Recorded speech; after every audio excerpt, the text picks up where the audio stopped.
Hello everyone! In this video, we'll explore Odoo Customer Address for Portal Payments module. Apart from this, I would like to mention that if you need extensions for increasing the sales of your e-commerce store, then you can visit store.webkul.com and explore our number of products for every technology. We also have the user guide for the same in our blog sections, from where you can check the features and configuration and get to know the functionality of the extensions as well.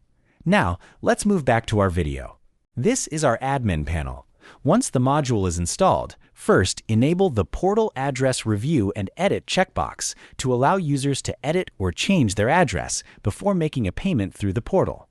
To do this, go to Settings, then Sales. Under the Quotation and Orders section, you will find the Portal Address Review and Edit option. Enable this checkbox, then click on Save.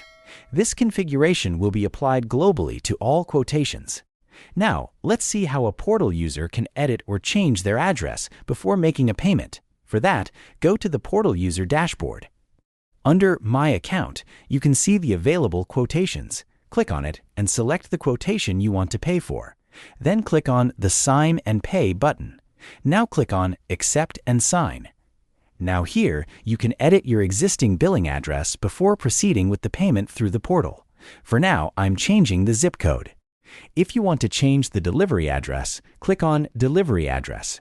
From here, you can also update the delivery address, like I am changing the state. The state has been changed to Hawaii. If you want to add a new delivery address, click on the Add Address button. Now you can easily add a new address.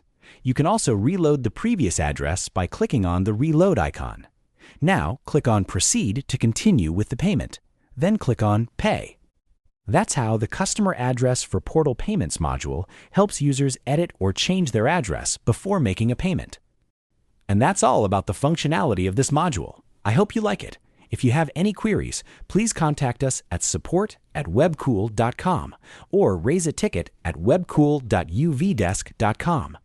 Thanks for watching and stay tuned.